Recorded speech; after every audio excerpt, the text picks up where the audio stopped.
Arfa labai senas instrumentas, sukurtas neatmenamais laikais.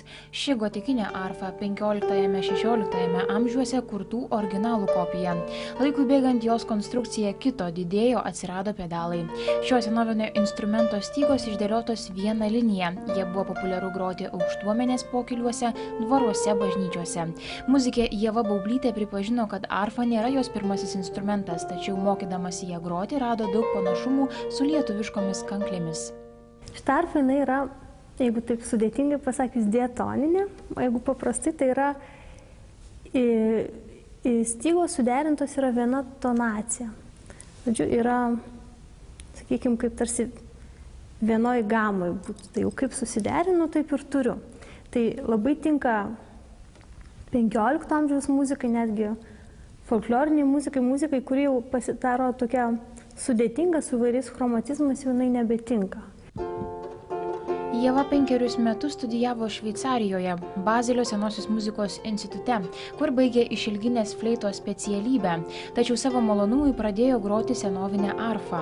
Ieva pripažįsta, kad šiandien jai tenka daug dažniau groti arfą nei išilginę fleitą. Įdomu tai, kad kaip ir daugelio senovinių instrumentų, stygos būdavo žarninės. Ir čia taip pat yra kai kurios žarninės, kai kurios nailoninės stygos. Ir žinoma, jinai daug švelniau skamba už modernes arfas ir netgi pats stygos užgavimo būdas yra daug švelnesnis. Senovinius instrumentus dažniausiai gamina užsienio meistrai. Jei nutrūksta styga, jos neįsigysi taip paprastai. Reikia kreiptis į užsienyje dirbančius specialistus. O kokios dalys sudaro arfą? Stygos yra medinis korpusas, čia rezonuoja viskas. Tokie kaištukai, kurie laiko stygas. Ir čia toks yra įdomus dalykas, irgi tokie, dalykiukai. Jinai dusliai pradeda skambėti. Gotikinę arfą galima groti ne tik solo. Jie akomponuojama dainininkams, tinka improvizacijoms. Būna dainos.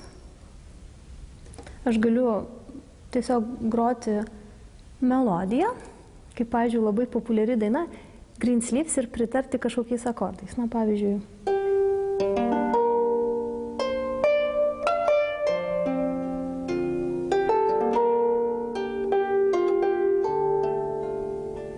Ar ne?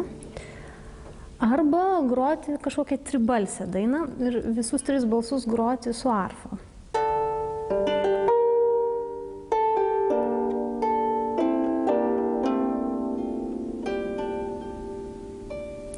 Gali būti kažkokie tai šokiai irgi, jau greitesni gal.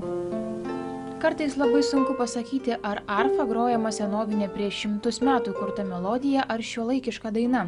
Taip yra todėl, kad senovinėse natose užrašyta mažiau informacijos, palikta vietos interpretacijai, ornamentavimui. Žinoma, tai pavyksta ne iš karto, reikia mokytis ne vienerius metus. O mokyklų Olandijoje, Šveicarijoje, kur mokoma, kaip groti senoviniais instrumentais, netrūksta. Tai reikia užsidegimo ir noro prakalbinti senuosius muzikos šedevrus.